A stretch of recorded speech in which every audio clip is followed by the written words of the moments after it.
Book 1 Section 17. Betwixt Mundos. The immigration office at Alicante Airport was not a particularly overused place.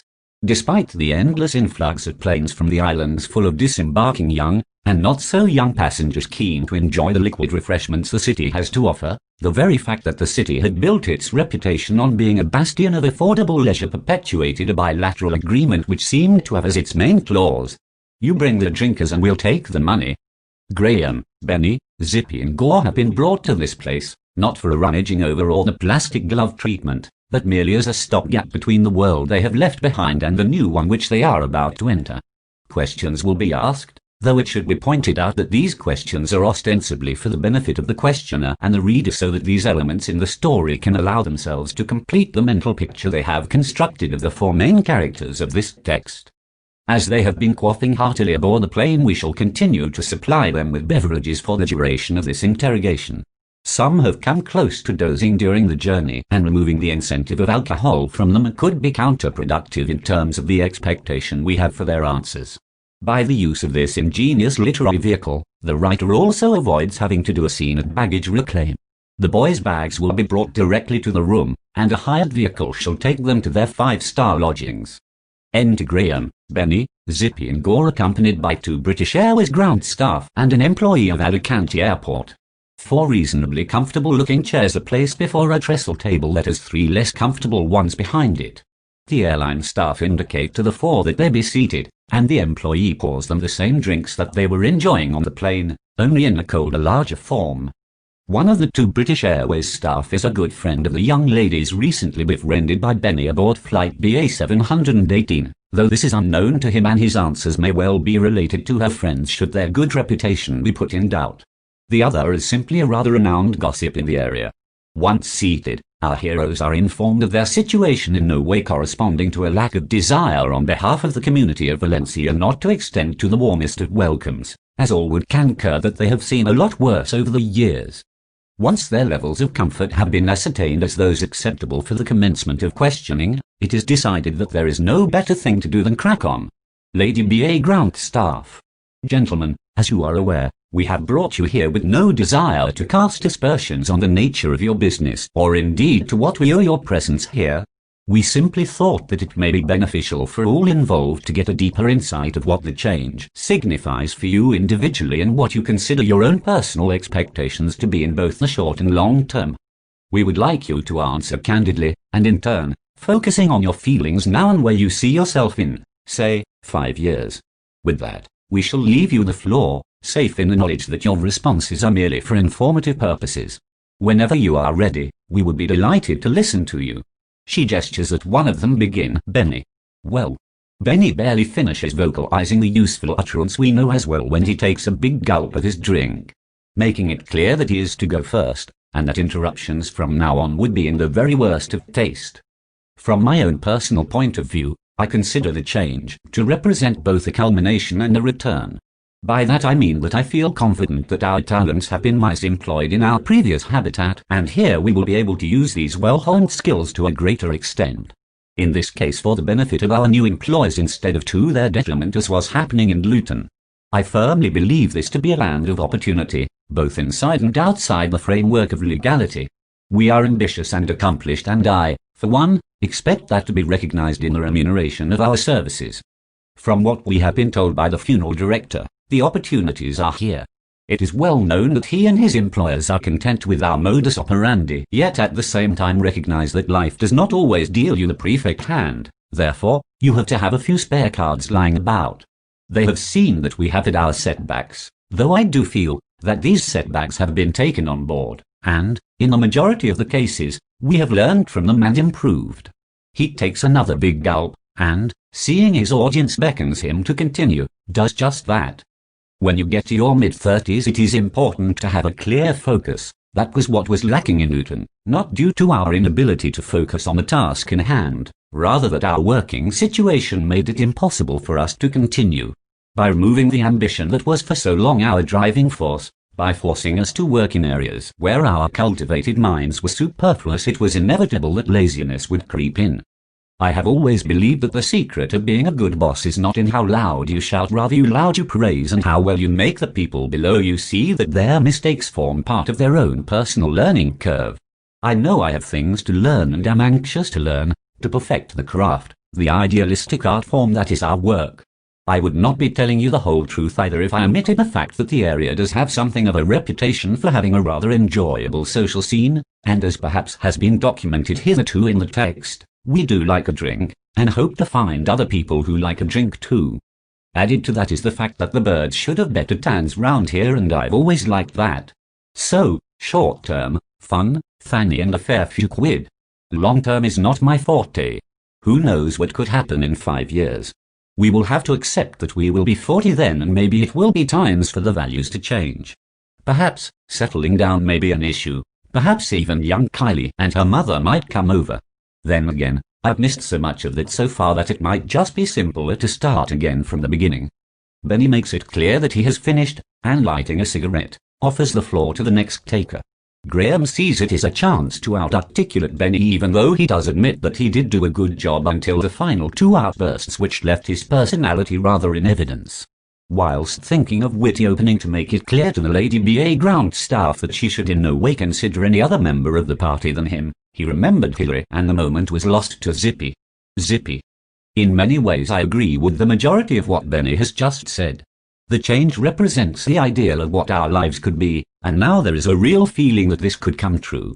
I am also enticed here by the leisure possibilities which I see as more in fitting with my continued evolution through the 3rd decade of my life. Work could be a blast. I'm not really sure how it will all work out. I've seen so many changes that I'm just going to take each day as it comes, but hope in a future that I will be able to have something going of my own. I think I speak for all of us when I say that the change also represents a possibility for all of us to find our separate routes towards what will reveal itself as our own, true personal destiny. This, I believe, does not necessarily require the 4 of us to be shackled together continuously, and while my heart's desire is for the social element to remain an ever-present guest at our dinner table, I genuinely believe that as we head towards 40 that we will feel less and less need to be 4. This I do not see a negative thing or any rebuff on the character of my colleagues, simply something that should be seen as a natural progression. Perhaps there are even those who believe we should have done this before. I can only say that now we need to be together and to feed off this positive energy that surrounds us. We have been fortunate. We are lucky to be here. We have had too many lucky escapes. Too many have fallen by the wayside that could have been us. It is our duty to the memory of Alan, Tony and all the others that we should not, and I do not wish to use profanity in front of you, but feel the emotion of the moment warrants it, fuck it up.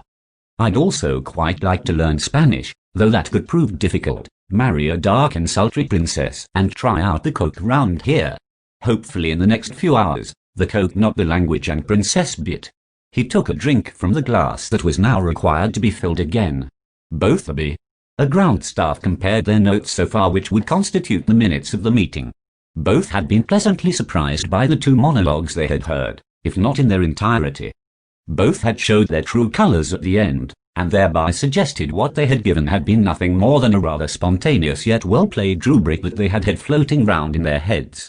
On their papers, they made little notes about how long these 2 would survive the turgid waters of the Costa del Sol. Neither were given very long, a major footnote stating that their attitudes, too closely linked to their mouths, would get them into too much trouble.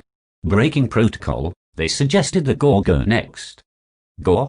I am not surprised by the remarks made so far, though had hoped the word would appear that might one day become an equally important driving force, and that word is legality. I believe we have spent too much time on the wrong side of the law, and whilst it is an irrefutable fact that we shall need to spend some time, I would like for the aim to be, one day, leaving this behind and being able to hold our heads up high as law-abiding citizens, or, at least as your average chap. The country we inhabit as thieves and cheaters is akin to Sierra Leone in terms of life expectancy. Replace the killer diseases with the danger and misfortune that can stalk you on every corner, and you realize you are lucky to get past 30. Colvan could so easily have been our cholera. For me, then, I would like to approach, and reach, the 4th decade of my life with a new vision, with the chance to do something that fulfills my needs and rewards me. To get to this stage, it is inevitable that the change will play a part, and ideally between then and now, The possibility to accrue sufficient funds to be able to partake in such a venture is paramount. What I would like to do is own a record shop or something involved with music. Not, you will understand, a simple top 40 vendor of throwaway meaningless music, rather a chance for minds to meet and discuss the merits, or lack of musical output. Not particularly worrying about such mundane facts as profits or sales, just pushing enough to tick over and pay the bills. Whether this establishment be in Spain or anywhere else is yet to be seen, but that is what I would like to achieve from the change. To go straight. From a personal point of view, I have never had a great deal of success with relationships.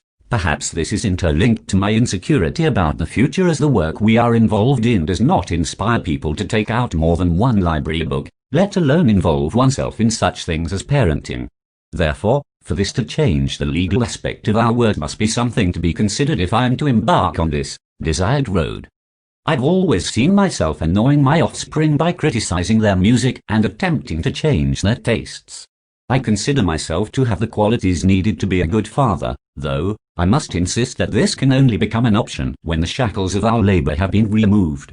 As to whether we will stay together is an incognito. Hopefully, yes, though with time comprehending the need to move apart. Still, this is a new dawn and we should look towards it as such. Gore makes an optical gesture that his turn has finished. His words have surprised those present. Legality is not something mentioned too often in these circles. The boundaries have become blurred after so much time on the wrong side of the law that now no one really knows which side is which. Well, they do, but they don't think about it. This only leaves Graham to speak. He had hoped to be the one leaving all the eloquence in the room, but as he prepared his own monologue, realized that his colleagues had made generally articulate points, and that there was nothing really that he could add. He thought about making some comment about the need to discover part of his ancestry, or replace Julia, or some other point that would no doubt only provide Benny with an excuse to have a jolly old laugh at his expense. He poured some more beer into the glass and took a deep breath. As he did so, their bags arrived, and there was a general feeling that people should be getting on with a taxi ride to the hotel.